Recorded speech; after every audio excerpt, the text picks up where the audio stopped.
I think you build trust with the coach and like you build a relationship with the players and everything like that. And it all develops as long as time goes on. I think that's probably the thing I can develop the most.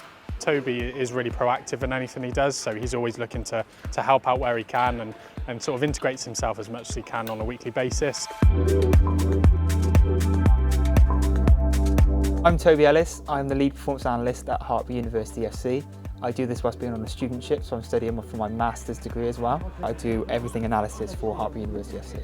Toby's really important to what we do. Obviously the coaches, they have other roles during the week as well, so they're not just a coach for this side, they're also doing teaching or coaching, so his role helps link it all together really. So without him, he's kind of that extra bit in the middle that adds that sort of professionalism and keeps the players and the students actively engaged as well.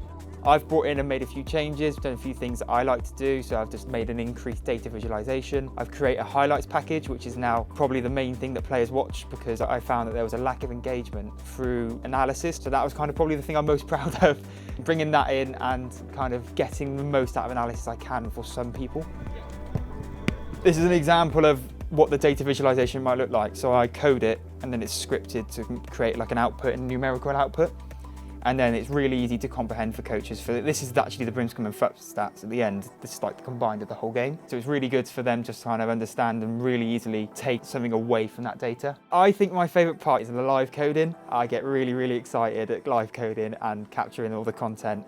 And it makes time absolutely fly for me. A 2-hour job, but to me it feels like 10 minutes. And I love it. So he'll be up in the back of the stand filming and collecting some data that he'll share with the coaches. But on a more weekly basis, he'll be preparing for our opposition, so getting to know who we're going to play against. He might go out and write some opposition reports on our opponents. I do everything analysis and then I kind of try and help out wherever I can. So for example, setting up the changing rooms, doing team sheets.